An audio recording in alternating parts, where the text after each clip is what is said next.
Hola, ¿qué tal? Mi nombre es Carlos Ortiz José. Mi número de matrícula es 22025413. El nombre del reto es la jurisprudencia. El nombre del módulo es Juicio de Amparo 1. La licenciatura es en Derecho en la Universidad Virtual del Estado de Guanajuato. El nombre de mi asesor educativo es Sofía Pérez Fuentes Sacramento. La fecha de realización de este reto es el 14 de abril de 2024.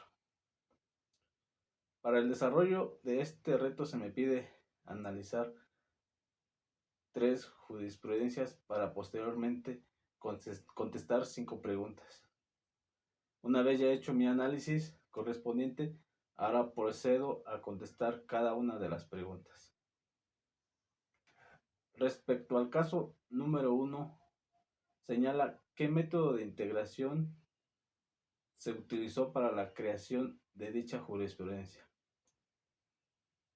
Con relación al caso número 1, se realizó por el método de reiteración, ya que según lo establecido en la Ley de Amparo Reglamentaria de los artículos 103 y 107 de la Constitución Política de los Estados Unidos Mexicanos, en su artículo 224 dice lo siguiente: la jurisprudencia por reiteración se establece por los tribunales colegiados de circuito cuando sustenten por unanimidad un mismo criterio en 5 sentencias no interrumpidas por otra en contrario. Las cuestiones de hecho o de derecho que no sean necesarias para justificar la decisión no serán obligatorias.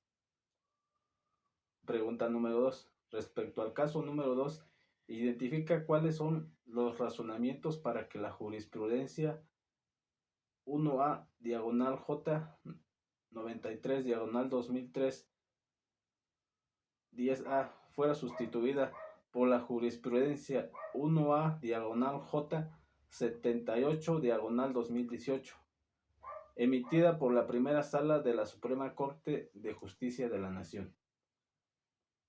Los razonamientos correspondientes para que la jurisprudencia 1A diagonal J 93 diagonal 2013 fuera sustituida por la jurisprudencia 1A diagonal J 78 diagonal 2018 10A son los siguientes.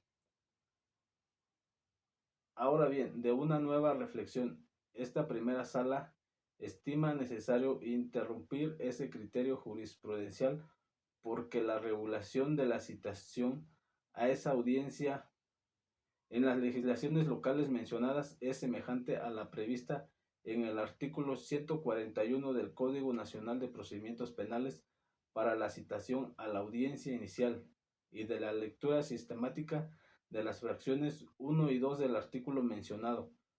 Se advierte que la citación de la persona investigada a la audiencia inicial en la que habrá de formularse imputación en su contra por sí sola no es un acto que afecte su libertad personal al tratarse de una simple comunicación del juez a petición del Ministerio Público, en el sentido de que se requiere su presencia para el desarrollo de una audiencia en la que se formalizará la investigación que se sigue en su contra y se formulará la imputación respectiva. Audiencia en la que podrá o no ser vinculado a proceso y en su caso sometido a una medida cautelar. No obsta a lo anterior el hecho de que conforme a la fracción 2 del precepto citado, en caso de no comparecer injustificadamente, pueda ordenarse su comparecencia forzosa, pues ello es un acto futuro de realización incierta, al estar condicionado a que el citado no asista sin justificación y el representante social solicite que se ordene su comparecencia mediante la fuerza pública, por lo que este acto de comunicación como tal no incide en la libertad personal del citado. De ahí que contra el auto que ordena la citación del investigado a la audiencia inicial es improcedente el juicio de amparo indirecto, pues se trata de un acto judicial fuera de juicio que no afecta la libertad personal del quejoso, conforme al artículo 107, fracción 4 de la Ley de Amparo. Pregunta número 3. Respecto a los casos 1, 2 y 3, indica en qué época del semanario judicial de la Federación fueron publicadas las jurisprudencias. Debemos de recordar que en cada una de las jurisprudencias tiene un apartado correspondiente en el cual nos indica a qué época corresponde, qué corresponde cada una de ellas, y en ese es apartado de precedentes. En el caso de la jurisprudencia número 1 corresponde a la novena época, que fue entre la fecha de 4 de febrero de 1995 al 3 de octubre de 2011.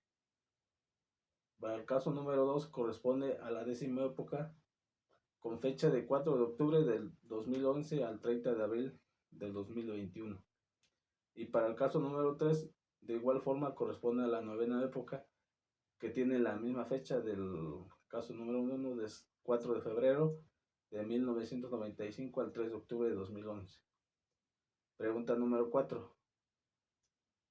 En el caso número 3, señala para qué autoridades es obligatoria la aplicación de dicha jurisprudencia.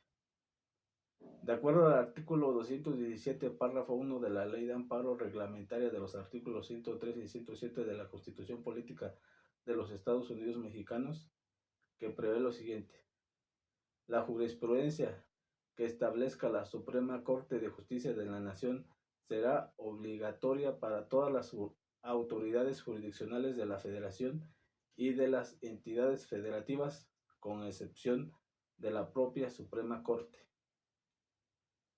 Pregunta número 5. En el caso número 1, identifica si se cumple con el requisito establecido en el artículo 223 de la Ley de Amparo respecto a los votos que deben emitirse para su aprobación. De acuerdo al artículo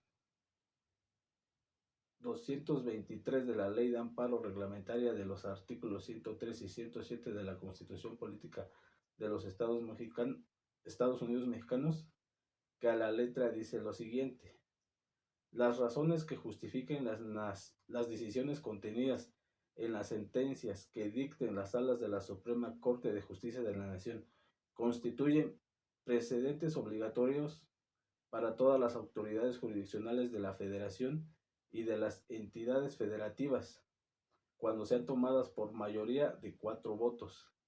Las cuestiones de hecho o de derecho que no sean necesarias para justificar la decisión no serán obligatorias.